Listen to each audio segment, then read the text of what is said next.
Hello everyone, welcome to Excel Education. We have been creating videos of this category for the last couple of days. We are hopeful that the videos have been useful to you. And so with this hope, we shall continue our today's video.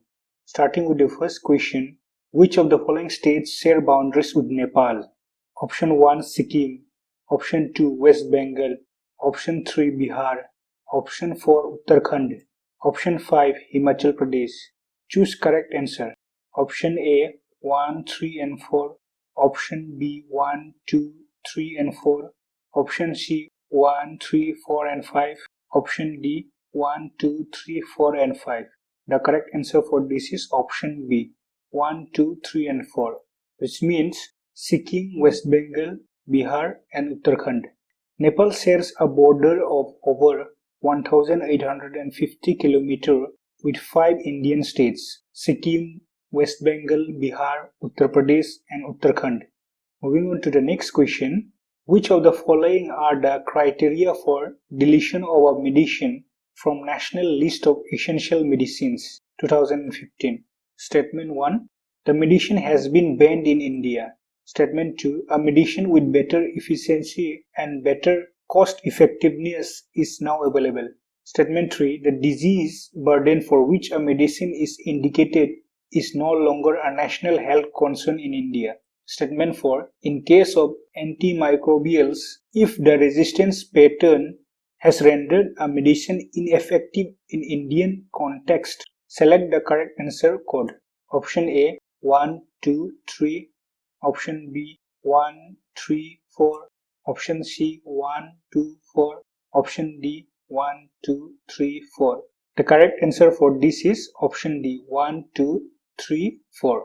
All the options are correct. The National List of Essential Medicines is a model of World Health Organization List of Essential Medicine. The essential medicines are those medicines that satisfy priority health needs of the population. The first NLEM of India was released in 1996. The list consisted of 279 medicines then. The list was revised to 354 in 2003. Later in 2011, the list was updated to 348 medicines. In 2018, the list was updated to 851 medicines. For the first time, cardiac stents, condoms, drug-eluting stents and intrauterine devices were placed under National List of Essential Medicines in India. Heading to the next question, question number 3. Consider the following statements regarding the Code on Wages 2019. Statement 1. It prohibits gender discrimination in matters related to wages and recruitment of employees for the work of similar nature. Statement 2. The minimum wages decided by the central or state governments must be higher than the floor wage. Which of the statements given above are correct? Option A 1 only, option B 2 only, option C both 1 and 2, option D neither 1 nor 2. The correct answer for this is both 1 and 2.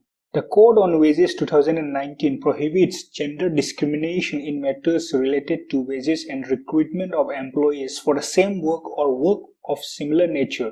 Work of similar nature is defined as work for which the skill, effort, experience, and responsibility required are the same. According to the code, the central government will fix a floor wage, taking into account living standards of workers. It may set different floor wages for different geographical areas. The central government may obtain the advice of the Central Advisory Board and may consult with state governments. The minimum wages decided by the central or state governments must be higher than the floor wage. In case the existing minimum wages fixed by the central or state governments are higher than the floor wage, they cannot reduce the minimum wages. The Labour and Employment Ministry has recently notified the draft Code on Wages rules under the Code on Wages 2019.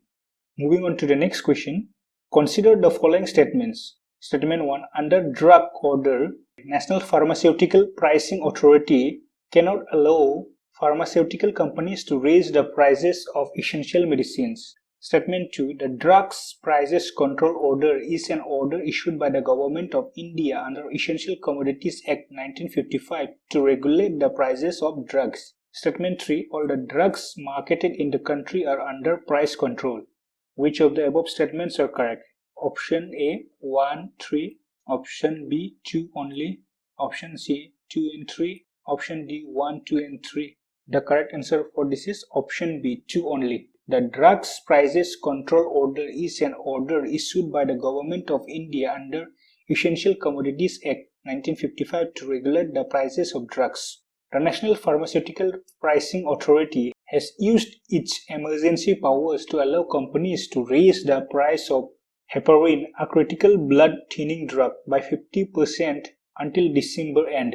The pricing regulator cited shortages of the drug in India and rising cost of raw materials imported from China as reasons of increasing the selling price using emergency powers under paragraph 19 of the drug order. The Drugs Prices Control Order is an order issued by the Government of India under Section 3 of Essential Commodities Act 1955 to regulate the prices of drugs. The order inter alia provides the list of price-controlled drugs, procedures for fixation of prices of drugs, method of implementation of prices fixed by government, penalties for contravention of provisions, etc. Are all the drugs marketed in the country under price control? No.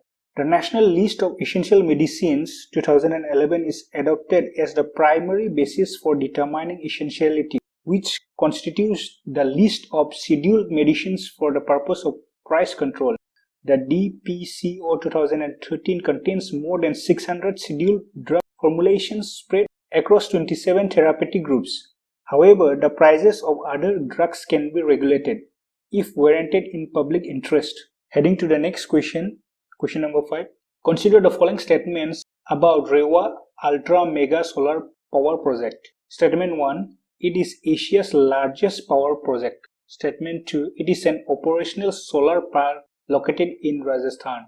Statement 3. The Government of India has set a target of installing 175 gigawatt of renewable energy capacity by the year 2022, which includes 100 gigawatt from solar. Which of the statements given above are correct? Option A 1 and 3, option B 1 only, option C 3 only, option D 1, 2 and 3. The correct answer for this is option A 1 and 3. It is Asia's largest power project, and the Government of India has set a target of installing 175 gigawatt of renewable energy capacity by the year 2022, which includes 100 gigawatt from solar. Rewa Ultra Mega Solar Power Project. Prime Minister on 10 July unveiled to the nation Asia's largest solar power plant. The Ultra Mega Solar Power Project is situated in Madhya Pradesh, Rewa district.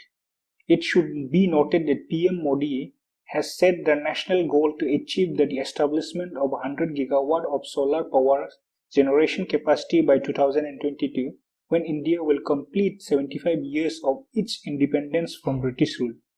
The inauguration of the Ultra Mega Solar Power Plant in Rewa will aid to the progress made in that direction as India continues to tread on a path aiming at greater reliance on environment-friendly and renewable energy sources.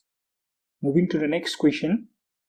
The central government is mandated by the Fiscal Responsibility and Budget Management Act to Statement 1. Lay before both houses of parliament the medium-term fiscal policy statement and the fiscal policy strategy statement in each financial year. Statement 2. Entrust the Comptroller and Auditor General of India to review the compliance of the provisions of this Act. Statement 3. Take measures ensuring that the general government debt does not exceed 60% of the gross domestic product by financial year 2024 to 2025. Which of the statements given above are correct?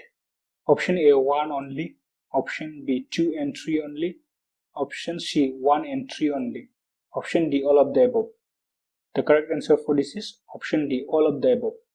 Section 3 of the Fiscal Responsibility and Budget Management Act provides for fiscal policy statements to be laid before Parliament along with the annual financial statement. The medium-term fiscal policy statement. the Fiscal Policy Strategy Statement, the Macroeconomic Framework Statement, the Medium-Term Expenditure Framework Statement. Section 7A of the Act provides that the central government may entrust the Comptroller and Auditor General of India to review periodically as required the compliance of the provisions of this Act, and such reviews shall be laid on the table of both Houses of Parliament. Section 4 of the Act providing fiscal principles states that the central government shall endeavour to ensure that the general government debt does not exceed 60%. The central government debt does not exceed 40% of gross domestic product by the end of financial year 2024 to 2025. Moving on to the next question. Consider the following statements regarding rare earth elements. Statement 1. Rare earth elements are not radioactive in nature. Statement 2. These elements are used in clean energy, healthcare, environmental mitigation, and national defense. Statement 3. China's rare earths deposits account for 80% of identified global reserves. Which of the above statements are correct? Option A, 1 and 2. Option B, 1 and 3. Option C, 2 and 3. Option D, 1, 2 and 3. The correct answer for this is option C, 2 and 3. Rare earth elements or rare earth metals are a set of 17 chemical elements in the periodic table. The 15 lanthanides plus scandium and yttrium, which tend to occur in the same ore deposits as the lanthanides and have similar chemical properties.